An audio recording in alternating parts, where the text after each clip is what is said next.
Hi friends, இன்னைக்கு நம்ம review பண்ண போகிற lens Sigma 28-45 f1.8 DGDN art lens Sony A7R5 இப்போ மவுண்ட் பண்ணியிருக்கேன். பட் இதோட என்டையர் ரிவ்யூவில் பார்த்தீங்கன்னா நிறையா ஷார்ட்ஸ் வீடியோ எல்லாமே வந்து A7R3 ஒரு பழைய சோனி கேமராவில் தான் நான் வந்து ஷூட் பண்ணேன். இந்த லென்ஸோட ஸ்பெஷாலிட்டி என்னன்னு பார்த்தீங்கன்னா it's the world's first full frame zoom lens with f1.8 bright aperture. இந்த லென்ஸ் கையில் வந்தவுடனே எனக்கு வந்து ரெண்டு விஷயம் நான் ஃபீல் பண்ணேன். ஒன்று வந்து வெயிட்டு, ஓகே, கூடோடு சேர்த்து போட்டிங்கன்னா கிட்டத்தட்ட 1 கிலோ. ரெண்டாவது என்ன ஃபீலிங் இருந்துச்சுன்னா, இதுக்கு முன்னாடி தான் நம்ம வந்து 24-70 f2.8 Mark II லென்ஸ் வந்து DGDN Mark II லென்ஸ் வந்து நம்ம ரிவ்யூ பண்ணியிருந்தோம் நம்ம சேனலில். ஸோ அது வந்து பெட்டர் ரேஞ்சாக இருக்கே, இது வந்து 28 போது 24 வைடராக இருக்குது, டெலியனில் வந்து 70 mm வரைக்கும் போகுது. அப்போது இது 28-45 தானே, பர் வைடர் எண்ட்லேயும் டெலியன்லேயும் ரெண்டு சைட்லேயும் ரெஸ்ட்ரிக்ட் ஆன மாதிரி இருந்ததுன்னு ஒரு வியூ இருந்தது. அதுக்கப்புறம் என்ன நினச்சேன், ஓகே இந்த ரேஞ்ச் வந்து நம்ம எதுக்கு யூஸ் பண்ண முடியும்னு ஃபஸ்ட் நினச்சேன். டக்குன்னு வந்து என் வைஃப் ஊரில் வந்து ஒரு திருவிழா வந்துச்சு, கத்தி போடுற திருவிழா அம்மன் கோவிலில். ஸோ அதை போய் வந்து ஒரு 3 நாள் கண்டினியூவஸாக ஷூட் பண்ணேன். அதிலிருந்து எக்ஸ்பீரியன்ஸஸ் தான் மேக்ஸிமம் பகிர்ந்துக்க போகிறேன்.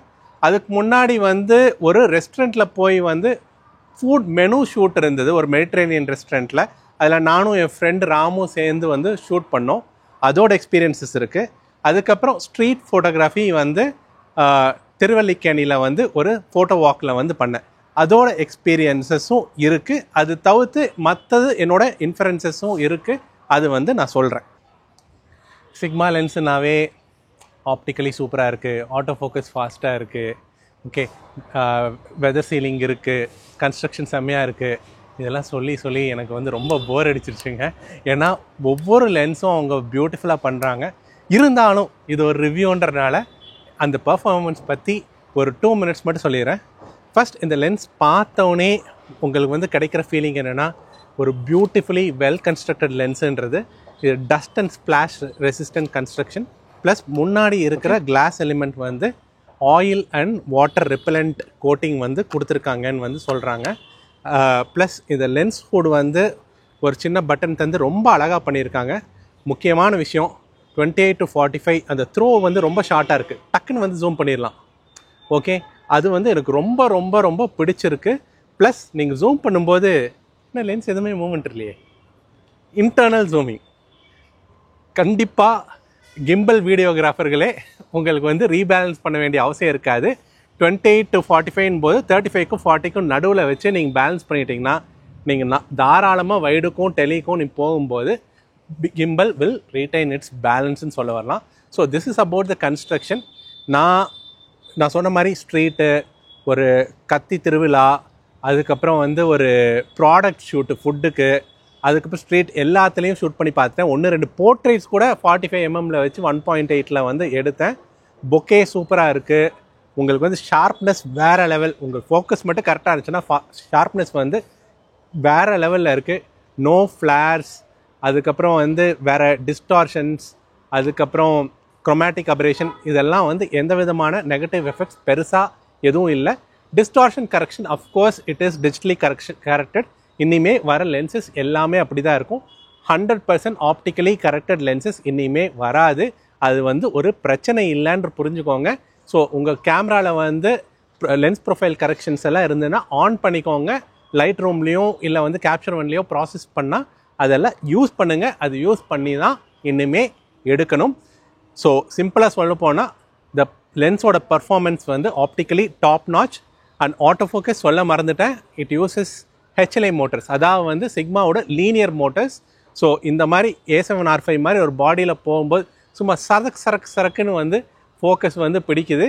ஸோ இதில் இருக்கிற எல்லா ஆட்டோ ஃபோக்கஸ் ஃபீச்சர்ஸ் இன்க்ளூடிங் ஐ ட்ராக்கிங், AI விஷயம், இது எல்லாமே வந்து ஒர்க் ஆகுது. இந்த ஒன்லி திங்கு சோனி பாடிஸ் பொறுத்த வரைக்கும் they limit 15 frames per second on third party lenses. In general இந்த ரேஞ்சில் வந்து நம்ம அதெல்லாம் பண்ண போகிறது இல்லைன்றதுனால அது ஒரு பிரச்சனை இல்லைன்னு நினைக்கிறேன். எல்லா விஷயத்துக்கும் இந்த ஹிஸ்ட்ரின்ற ஒரு விஷயம் வந்து நம்ம அண்டர்ஸ்டாண்ட் பண்ணிக்கணும். ஓகே, இந்த லென்ஸ்க்கு ஒரு ஹிஸ்ட்ரி இருக்குது. என்னன்னு பார்த்தீங்கன்னா, சிக்மா வந்து இதுக்கு முன்னாடி DSLR காலத்தில் 18 to 35 f1.8ன்ற ஒரு லென்ஸ் ஏபிஎஸ்சி கேமராஸ் வச்சுருந்தாங்க. அந்த டைமில் அதுதான் வந்து fastest lens for ABSC cameras.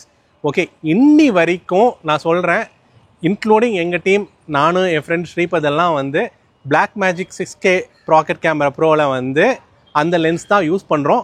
ஒரு லென்ஸில் வந்து மொத்த ஷூட்டு வந்து முடிச்சுட்டு வரணுன்னா அதுதான். எஸ்பெஷலி அது என்னென்னா அந்த ஃபுல் ரேஞ்ச் ஒரு 28 to கிட்டத்தட்ட 50 வரைக்கும் இருந்துச்சு. இதில் என்னென்னா 28 to 45 ஆக்கியிருக்காங்க.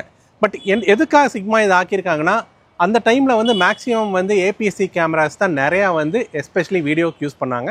இப்போ வந்து ஃபுல் ஃப்ரேம் கேமராஸ் வந்து வீடியோஸ்க்குன்றது வந்து நார்மல் ஆகிட்டனால ஓகே இந்த லென்ஸ் ரிலீஸ் பண்ணதா சிக்மா சொல்கிறாங்க.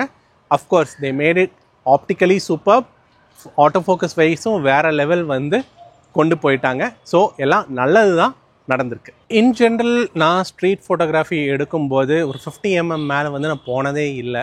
ஏன்னா அதுக்குள்ளே தான் வந்து ஒரு கான்டெக்ஸ்ட் வந்து எஸ்டாப்ளிஷ் பண்ண முடியும்னு நினைப்பேன். ஈவன் ஒரு போர்ட்ரேட்டே இருந்தாலும் கூட 50 mm மேலே வந்து போக மாட்டேன். அண்ட் மெயினாக வந்து வைடர் சைடு வந்து நான் பயங்கரமாக யூஸ் பண்ணுவேன். யூஸ்வலி 35 யூஸ் பண்ணுவேன். இது 28 இருந்தது எனக்கு இன்னும் ரொம்ப கம்ஃபர்டபுளாக இருந்தது. ஸோ நிறைய இடத்துல ஒரு வைட் கான்டெக்ஸ்ட் எஸ்டாப்ளிஷ் பண்ணி ஒரு சப்ஜெக்டை வந்து என்னால் காட்ட முடிஞ்சது. இந்த இடத்துல ஓகே ஒரு 2.8 வச்சுட்டு காலையில் போனோன்னா என்ன டிஃப்ரென்ஸ் தெரிய போகுது? அதுலேயே வந்து ஷட்டர் 500,000 வந்து போயிட்டுருக்கும் டே லைட்டில். இப்போ 1.8 வச்சு நம்ம என்ன பண்ண போகிறோம்னு நீங்கள் கேட்டிங்கன்னா அங்கே தான் மேட்டர் இருக்குது. ஓகே, ஒரு சப்ஜெக்டை வந்து கிளியராக வந்து நீங்கள் காட்டிங்கன்னு வச்சுக்கோங்க. 1.8ல் ஃபார் எக்ஸாம்பிள் 45லையோ நீங்கள் வந்து ஒரு ஈவன் 35ல் எடுத்தாலும் கூட அந்த ஒரு சின்ன எக்ஸ்ட்ரா அந்த பேக்ரவுண்ட் பிளர் வந்து உங்களுக்கு சப்ஜெக்டை வந்து எடுத்து காட்டும், ஒரு 3D ஃபீல் கொடுக்கும்னு சொல்லுவேன். அது இம்பார்ட்டண்ட்டான ஒரு point when it comes to documentary and street photography. அந்த ஒரு எஃபெக்ட் வந்து எனக்கு ரொம்ப பிடிச்சிருந்துச்சு. அதுக்கப்புறம் இந்த துறையூரில் வந்து இந்த கத்தி ஃபெஸ்டிவல் வந்து எடுத்தேன். கத்தி போட்டுக்குவாங்க. ஸோ பார்க்குறக்கு கொஞ்சம் பயங்கரமாக தான் இருக்கும். பட் நான் சின்ன வயசுலேருந்து பார்த்துட்டு இருந்தேன். எனக்கு ரொம்ப ஆசைப்பட்டு டாக்குமெண்ட் பண்ணேன். அதுக்கு வந்து இந்த லென்ஸ் வந்து செம்ம யூஸ்ஃபுல்லாக இருந்துச்சு. ஏன்னா மஞ்சள்லாம் தூவுவாங்க, எல்லாம் பண்ணுவாங்க. ஸோ நம்ம வந்து லென்ஸ் வந்து மாற்றினா கேமராக்குள்ளே மஞ்சளோட டஸ்ட்டு இதெல்லாம் போகிறக்கு வந்து நிறைய வாய்ப்பு இருக்குது. இந்த லென்ஸ் வெதர் சீல்டுன்றனால அதை பற்றி பிரச்சனை இல்லை. ஆனால் லென்ஸ் மாற்ற வேண்டியது இல்லைன்றது வந்து எனக்கு செம்ம அட்வான்டேஜ் இருந்துச்சு. வைடு 45 வரைக்கும் போகும்போது அந்த ரேஞ்ச் வந்து எனக்கு பர்ஃபெக்டாக இருந்துச்சு. அந்த ஜூம் வந்து குயிக் த்ரோஸ் வந்து எனக்கு ரொம்பவே வந்து யூஸ்ஃபுல்லாக இருந்துச்சு. ஆட்டோ ஃபோக்கஸ் எல்லார் மேலேயும் எடுக்க முடிஞ்சது. ஐ ஆட்டோ ஃபோக்கஸ் எல்லாம் வந்து பக்காவாக ஒர்க் ஆச்சு. இது வந்து எனக்கு ரொம்ப ரொம்ப பிடிச்சி எடுத்தேன். ஓகே, பட் அந்த டைம்லேயும் நான் வந்து டே டைமில் ஃபீல் பண்ணேன் 24-70 இருந்ததுன்னா ஒருவேளை இன்னும் கொஞ்சம் க்ளோஸ்அப் எடுக்கிறதுல ஈஸியாக இருந்திருக்குமோ. ஏன்னா கத்தியெல்லாம் போட்டிருப்பாங்கல்ல, நம்ம பற்றக்கூடாது, ஓரளவுக்கு டிஸ்டன்ஸ் மெயின்டைன் பண்ணி தான் எடுக்க முடியும். 70 இருந்தால் கம்ஃபர்டபுளாக இருக்குன்னு தோணுச்சு. அதுக்கப்புறம் நைட் வந்துச்சு. நைட்லேயும் இந்த ஃபெஸ்டிவல்லாம் நிறையா விஷயம் நடந்தது. அப்போ 1.8 போடும்போது தான் அப்பாடான் இருந்துச்சு. ஏன்னா அங்கே லைட்டே இல்லை, வெறும் ஸ்ட்ரீட் லேம்ப்ஸு சுற்றி இருந்த லைட் வச்சு தான் நான் வந்து அந்த இடத்துல வந்து நான் ஷூட் பண்ண வேண்டி இருந்தது.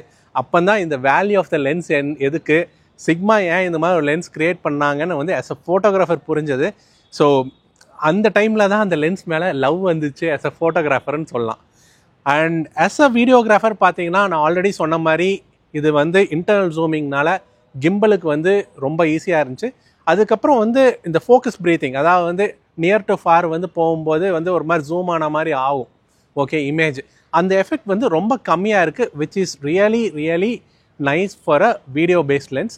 அண்ட் வீடியோவில் பார்த்தீங்கன்னா f1.8க்கும் 2.8க்கும் வித்தியாசம் இருக்கான்னு ஒரு வீடியோகிராஃபர்கிட்ட கேட்டு பாருங்கள், ஆஹான்னு தான் சொல்லுவாங்க. ஏன்னா கிட்டத்தட்ட 1 and 1/3 ஸ்டாப்ஸ் வந்து பிரைட்டர் தேன் 2.8ன்னு போது நீங்கள் வெட்டிங் வீடியோகிராஃபராக இருக்கலாம், இல்லை டாக்குமெண்ட்ரி வீடியோகிராஃபராக இருக்கலாம், இல்லை நீங்கள் வந்து மியூசிக் வந்து ஷூட் பண்ணலாம். உங்களுக்கு செம்ம அட்வான்டேஜ் அந்த 1.8 தரும்னு வந்து அடித்து சொல்ல முடியும். இந்த லென்ஸ் யாருக்குன்னு கேட்டிங்கன்னா ஃபஸ்ட் வந்து எனக்கு ஸ்ட்ரீட் ஃபோட்டோகிராஃபி, டாக்குமெண்ட்ரி ஃபோட்டோகிராஃபி தான் ஞாபகம் வருது. நான் ஃபோட்டோகிராஃபின்னு சொல்லும்போது வீடியோவும் சேர்த்து தான் சொல்கிறேன். ஏன்னா வந்து ஒரு கரெக்டான ரேஞ்ச் அப்படின்னு வந்து சொல்லுவேன். Wedding photographers during the event, அதாவது வந்து ஒரு ரிச்சுவல் ஸ்டார்ட் ஆகி தாலி கட்டுறது அதெல்லாம் எடுக்கிறதுக்கு வந்து பக்காவான லென்ஸ். ஏன்னா ஒரு வைடு வேணும்னா டக்குன்னு 28 போய்க்கலாம், தாலி கட்டுறது வந்து டக்குன்னு க்ளோஸ்அப் போகணுமா 45 போய்க்கலாம். ஸோ வந்து அண்ட் தாலியை தனியாக எடுக்கணுமா 1:4 மேக்ரோ இருக்குது. ஓகே, ஸோ உங்களுக்கு வந்து பர்ஃபெக்டாக ஒர்க் ஆகும். எஸ்பெஷலி ஃபார் வெட்டிங் வீடியோகிராஃபர்ஸ் இது வந்து பர்ஃபெக்ட்னு சொல்லுவேன். ஏன்னா வந்து கிம்பலில் மவுண்ட் பண்ணிட்டேன்னா நம்ம தேவையில்லாமல் நிறைய பேர் வந்து இந்த 35-50K வந்து சேஞ்ச் பண்ண வேண்டியிருக்கும். அது அவசியம் இருக்காது. ஃபுல் ஃப்ரேம் கேமராவில் போட்டிங்கன்னா டக்குன்னு ஏபிஎஸ்சி க்ராப்பில் போட்டிங்கன்னா கிட்டத்தட்ட ஒரு 80 mm ஈக்குவலண்ட்டும் கிடச்சிரும். ஸோ ஒரே லென்ஸ் வச்சுட்டு உங்களால் வந்து வெட்டிங் வீடியோ பண்ண முடியும்.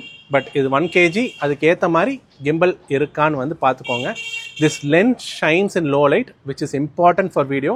ஃபோட்டோகிராஃபர்ஸ்க்கும் டாக்குமெண்ட்ரி ஸ்ட்ரீட்லாம் பண்ணுறவங்களுக்கு நைட்லாம் எடுக்கிறீங்கன்னா அந்த 1.8 அண்ட் 1/3 ஸ்டாப்ஸோட வேல்யூ வந்து அவங்களுக்கு பிடிக்கும். ஓகே, ஆப்டிக்கலி செம்ம ஷார்ப்பாக இருக்குது, பியூட்டிஃபுல்லாக இருக்குது, no undesirable effects, auto focus சூப்பராக இருக்குது ஆன் சோனி கேமராஸ். ஸோ இந்த பர்டிகுலர் பர்பஸ் இருந்துச்சுன்னா எடுத்துக்கலாம். இல்லை நான் டே லைட்டில் எடுக்க போகிறேன், 2470 ரேஞ்ச் தான் முக்கியம்னா you go for 2470 f2.8 DGDN Mark II. So எனக்கு பிடிச்சிருக்கான்னு கேட்டிங்கன்னா ஹைலி ரெக்கமெண்டட்.